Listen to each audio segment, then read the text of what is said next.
Hello, ladies and gentlemen. I'm Starfleet Commander here with Moderator, and on grid right now we have some lovely Sleipnirs at 0 from the Slow Children at Play, and this is definitely going to be a little bit of a rush against a very similar comp that we saw earlier on. Obviously, just replace the Omen Navy issues with the Vexes from the other comp, but an Aneros as well from the Ancients. What do you feel like the first port of call is here, more? Well, I was almost being stun-locked by that Svipal, not quite being there just yet, but we do have the full teams on each side, showing up now. And what will be interesting to see is how this side of the Slow Children at Play really use those Cinnables, right? We saw that in the previous match they had been used to kind of get onto the backline. We'll see if they use their momentum to really get on top of this Oneros. I really like, though, the use of this kind of max threat where you bring the Omens right and the Mauler in the low side of things, and you just fully commit to the doing more damage than your opponents at.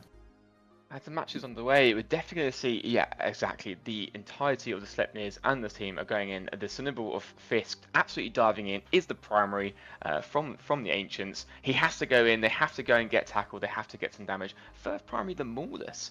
Interesting choice of primary there. Getting the damped off the field. I'm not too sure, maybe a DPS target would have been better, More. What do you think? Yeah, I think that you can kind of go either way. It looks like the drones are really what's get on top of the malls and the Spiteful. I think it's worth it to do that while the rest of your team goes on to Hisu Lee of that Brutix Navy issue. I mean, look how fast he's going down, and you trade out a Cinnable for that. I think it's pretty worth it. It's definitely worth it, and also, yeah, splitting the reps as well. They're nearest is going to be struggling to keep everything down as the Maulus does go down, which is just an extra thing to die from the drones, and the Brutix Navy if she goes down. So, fantastic trade, Cinnable for Maulus and Navy Brutix.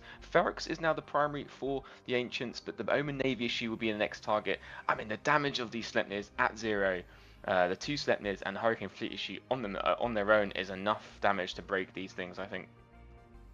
Yeah, it's interesting to see, though, that these ships from the side of the Ancients are starting to do a good job at really spreading themselves out. So the issue of being, against a Minmatar rush setup is that you don't want your ships all clustered up against each other, right? You want to use your long-range turrets and kind of be in like a sphere around them, force the ships that have little range to kind of come to you. But, it seems like the Harbinger Navy issue basically got himself caught down by the Sleipnir and Cinnable on top of him at 0. Onero's doing his level best to try to rep things, but I mean, the Ancients have lost a lot of damage in that Navy Brutix and the Omen already. If they lose a Navy Harbinger, it might be too little too late. Alien is a primary and still holding rather well. Ah, the rogue of the in the burst, sorry, is now the primary. They're switching down, trying to get him down. They've noticed that he's coming a bit too close. Definitely the right call to get some of the Logi down, try and get him down as the Harbinger Navy issue does go down. It's not looking too good here for the Ancients. They're going to have to try and go for a Logi Frig, go for something smaller. They won't be able to break the Focus Navy issue, I don't think. They don't have enough damage. The Maulus is taking damage from the drones. The Mauler's now the primary as well. The Aneros, like you said, is doing his best, but the Mauler's still going to die. The damage is just too much. Okay, so you kill the burst, now maybe you can kill the scalpel, but yeah, you have to be able to run away from things. And, their name is Slow Children at Play, but they brought a rush setup, right? So the Cinnable and these Hurricane Fleet issues, these Sleipnirs are all very, very fast ships. They're doing a good job at getting tackle on things. The Oneros now held down, getting absolutely chunked through. Really good job on that Svipal and the Cinnable being, in the propulsion mode, getting on top of him. And look, he just evaporates. So I think it's very much over for their side now. I mean, the Ferox Navy issue has stabilized. The Omen is getting, locked down and is taking a ton of damage. Maulus is scrammed. It's pretty over at this point. It's a shame because Freya in the Prophecy Navy issue and the Harbinger of Karen are actually both positioned really nicely. They're both positioned far away from the brawl that was going on. The Aneros is actually right in the center, which is where he shouldn't be. He immediately, as you said, he immediately just evaporated in under 10 seconds because the damage was so fast on him. Yeah, there's no real. I mean, the Ancients doing their best as something else. The scalpel just gets deleted as well off the grid. Trying to get some points, clawing some points back. The Prophecy Navy issue is going to be the first to die of the two of the Ancients. Do you feel that the Ancients called it right? Did they go for the right target immediately? I mean, I think that the right call was going after the Cinnabol, right? Because Mm. as the match goes longer and longer, you really want to get rid of anything that can get on top of you. But at some point, I think you have to start going on to the Hurricane Fleet issue, the next fastest ship, try to get some of these other, more mobile ships to prevent you from getting caught, maybe a Spipal.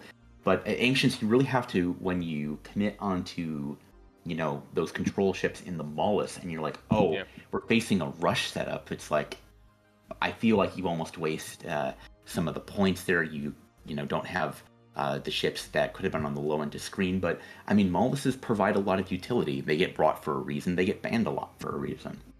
It's also like Navy Harbingers into Sleipnirs are kind of not too great as well, just due to the damage lock that the Navy Harbingers have and the natural resistances that the Sleipnirs have.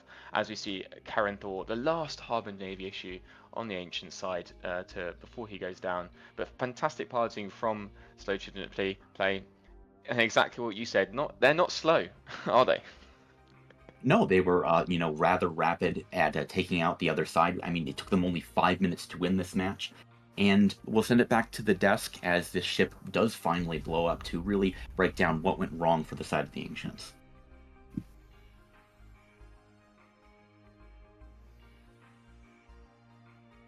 G'day mates, welcome back to the arena, and it looks like both teams decided to pick up the aggression here because we have a Mimitar Rush versus a lot of medium guns, plus 2 Skybreakers. What are you thinking about this one, Mike? Yeah, it looks like that Snuffed Out are choosing to bring sort of the shield version of the Octodaddy setup, and Slow Children, they're bringing what appears to be an autocannon rush.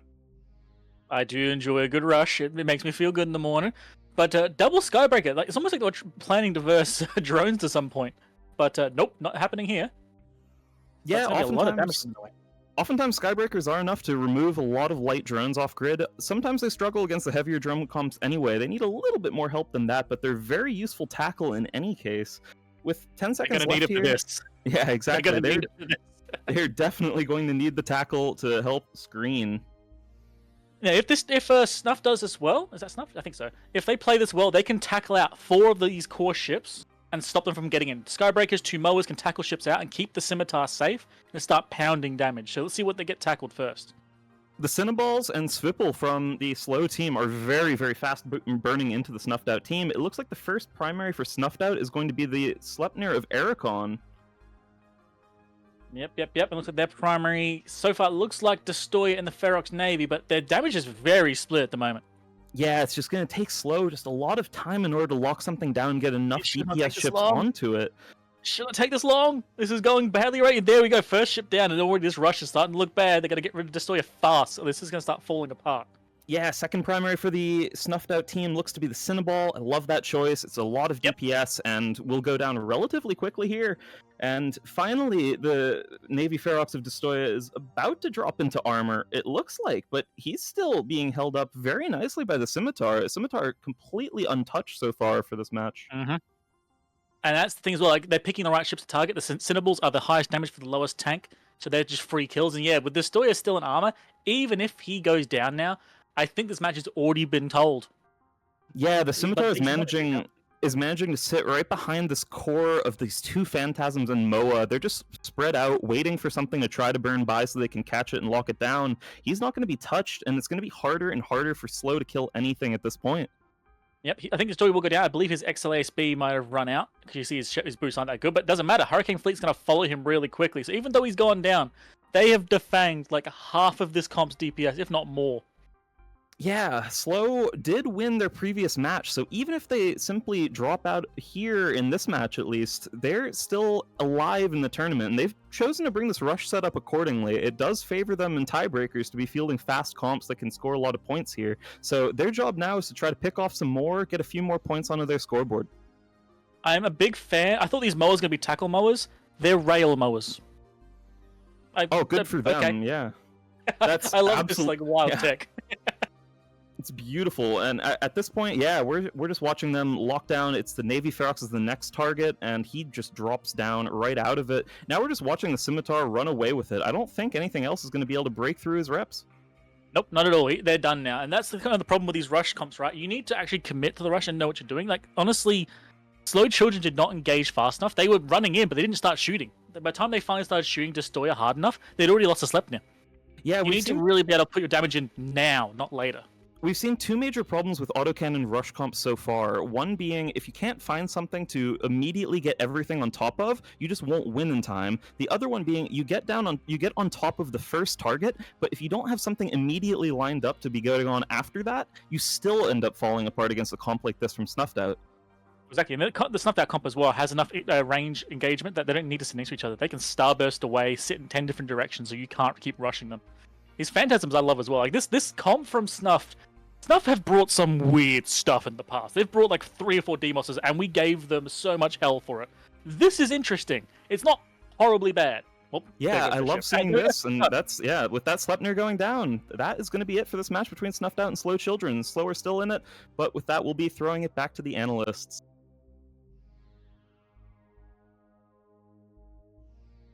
Welcome back to the arena. I'm Novaterra, joined once again by Fear Vina, bringing you this match between Intergalactic Space Hobos and Slow Children at Play.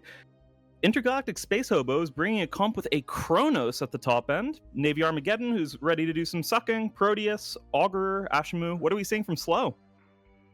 They have brought... It's not really a Suno dad because they have 2 Blackbirds and a curse. It's like a control dad. It's like a controlling stepfather. This one is so interesting. So interesting right off the bat. I do not believe we've seen a Kronos thus far in the Alliance tournament this year, at least. Proteus, also interesting choice. I know we were talking about that a little bit yesterday, as we saw it took a couple bans at one point or another. But yeah, the choice here, bringing this ECM Blackbird setup. These are armor Blackbirds as they are set up currently. Yeah, that's going to be really interesting here as the countdown does get underway. Well, importantly for Slow Children at Play, Intergalactic Space Hobos have relatively close range ships with the Armageddon Navy and Kronos, having brought pulses and blasters. But Armageddon Navy issue, pulses, as we discussed last match, have decent projection, and Kronos has that range bonus that all the Marauders get. So those blasters can be pretty difficult to deal with. On top of the fact that the Kronos, if it's MJD fit, can MJD around the arena once every 60 seconds or so, and that makes them very fast and very maneuverable if they aren't scrammed down. We see some damage going into the smaller Billy Bub off the start of the match, as it looks like Slow Children at Play have decided to kite away, and Intergalactic Space Hobos are burning in. Yeah, Slow can't really risk getting this battleship core of Intergalactic Space Hobos on top of them. They need to keep away for the time being. I'm really wondering if both of these teams, with the bans at least going the directions they have been, if they were both trying to sort of metagame against that Octodad max threat comp. Yeah, Slow with that hedge towards, like ECM dad. Interesting. But yeah, for the time being, we're just watching these Blackbirds jam out. I mean, good chunk of the team from Space Hobos.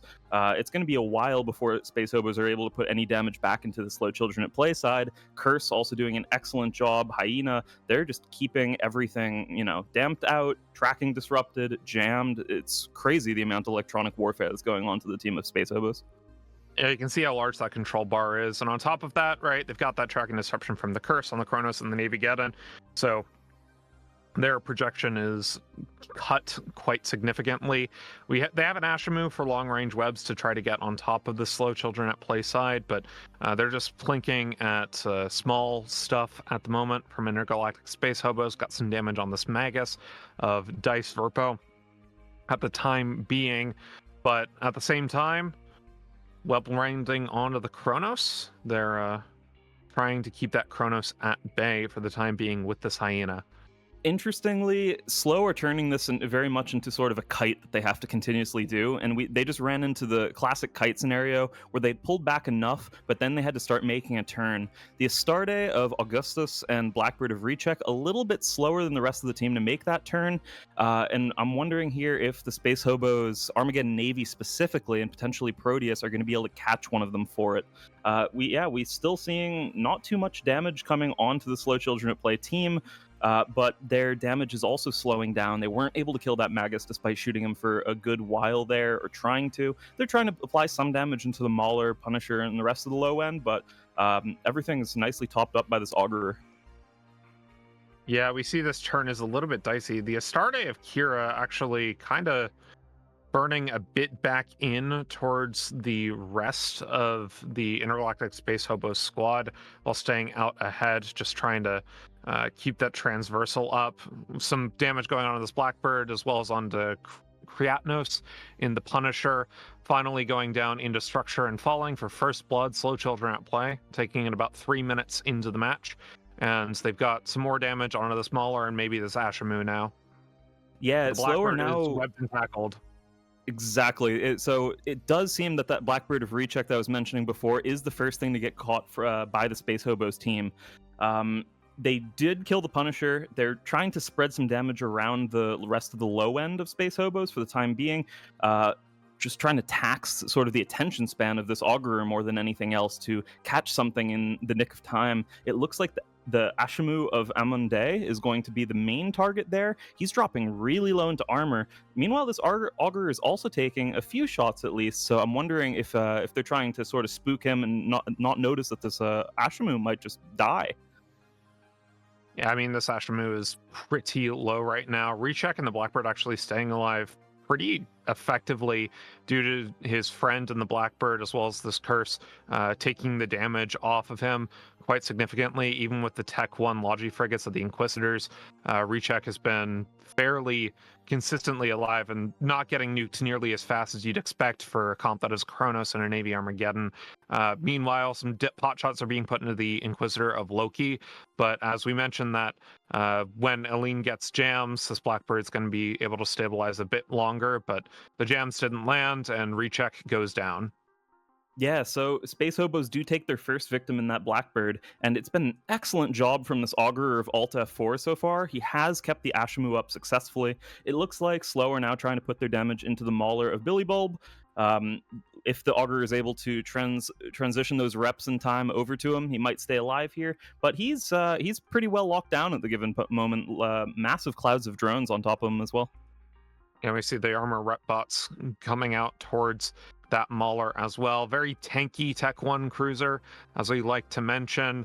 Very popular for that reason. It's very tanky and can do DPS where you can fit it full newt as a tackle and screen boat. Taking a look at the hard points on this Mauler, it does have guns on it, so not a full newt Mauler, which makes me a little bit sad. I love my full newt Maulers, but for the time being, the match is kind of stabilized either way. No one's really tackled from either team, but Slow Children at play. They're behind 11 points right now, and they need to make that up pretty quickly, or they're going to be running out of time. They're onto the Augur now, Alt F4, taking a lot of damage. Yeah, this one, it's still just crazy how many electronic warfare effects are still going on despite having lost that one Blackbird. It is going to be a lot harder for the one remaining Blackbird to land critical jams, as they're not going to be able to really check in with one another, see what they've missed their jams on, see what they've hit. But Slow still doing an excellent job of playing keep away, at least. They have a few different ships now between Augurer, Ashamu, Magus, and Mauler, all into mid-armor, so they're really taxing both the ability of the Augurer not only to stay alive and untackled, but also just to keep reps up. Every so often, if jams do land on him, that's absolutely an opportunity for Slow to try to take down one of these other targets. Yeah, and that's the importance of the Blackbird, right? You don't have any damps on your team, no Lachesis, no Celestis, no Mollis, no carries, right? So don't have the ability to completely take an Augur out of the fight without Seabos.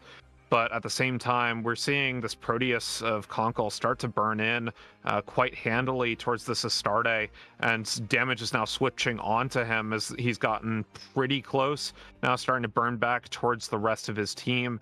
But the DPS just, they need to kill somebody. Slow Children at play. They killed one ship 3 minutes into the match. They lost a Blackbird. They need to kill something that is the Magus or above on this comp. The Mauler won't call it in order to make this match go in their favor. And they've only got 3 minutes left now. Yeah, Slow Children now trying to put a lot of damage back into this Proteus, who was sort of charging towards them. He's had to pull back into sort of the central area of his team now in order to stay alive there. Slow Children doing an excellent job kiting around, but as you mentioned, they need to find another kill in the next 3 minutes, or 2 minutes, 30 seconds at this point. It's going to be a little bit difficult as well, because I believe that Space Hobos have sort of recognized their win condition. Their Kronos is turning around. Everything's just sort of trying to ball up from here. Yeah, but you know what's balling up right now? Slow Children at Play on the MJD. We'll see if they decide to make an MJD play for this, maybe get into better optimal ranges. But it is always a little bit dicey, especially with these teams that are new to the tournament. We see them starting to burn in off the MJD right now. I don't know if the MJD effects are spooling. They're activated. We'll They're see. activated. They've activated the MJD beacon, so they'll try to get in. We see the Inquisitor come in alongside the rest of them. They're a little bit disparate, and this Astarte of Kira is right in the middle of Intergalactic Space Hobos. That was a bad MJD for the Astarte, and now they've got to get their DPS trades in. Now the curse is the primary. Rybon's Hiri from Slow Children at Play going down pretty low. He's been neuted out, but he still hasn't been tackled. No tackle has landed from Intergalactic Space Hobos onto Slow, and they're trying to take down this Augur. Now Alt F4, low armor. This was a beautiful micro jump play. They're putting all of their eggs in one basket here, trying to take down the Augurer, and then if they can get away from the Space Hobos team before they get too much tackle down in return, yeah, then they could take a win there. However, yeah, their curse is tackled for it. Astarte also starting to get grappled, and he's moving very slowly. So we have a brawl now coming in for the last minute. Yeah, they can't let this curse die. They can't let this Astarte die. The curse gets away from the tackle thanks to the nuke pressure. As the Astarte, now Augustus Napalm, grappled and neuted up. The curse gets back and tackled. The Ashamu, meanwhile, Amande seems to be the primary from Slow Children at Play. 53 seconds remain in the match. Slow Children at Play currently have the lead, but this Astarte of Augustus, if it goes down, they will lose this match. They don't have a whole lot of time left. They're trying to keep Astarte up as best they can using that curse, using this Blackbird. They've got damage onto this Ashamu now. Amande, low structure now, should be going down and finally does. Slow are doubling down. They killed the Augur. They're also taking down the Ashamu, and they haven't gotten any of their top-end ships that need to die in order for Space Hobos to win, at least. They haven't gotten them below half armor yet. They have, with only like 15 seconds left. This is a crazy play, and I think they might just pull it out. It was a very dicey MJD play. Those distances didn't look particularly great, but Intergalactic Space Hobos, they just didn't have the tackle in the right places at the right time. And with that, Slow Children at Play take the gambit and end up winning the match. With that, we're going to go to a quick break and then return with Let the battle begin. We are the slow children at play. In the galaxy's dance, we find our way. Beneath the weight of storm, we sway. But our resilience, like stars, never fades away.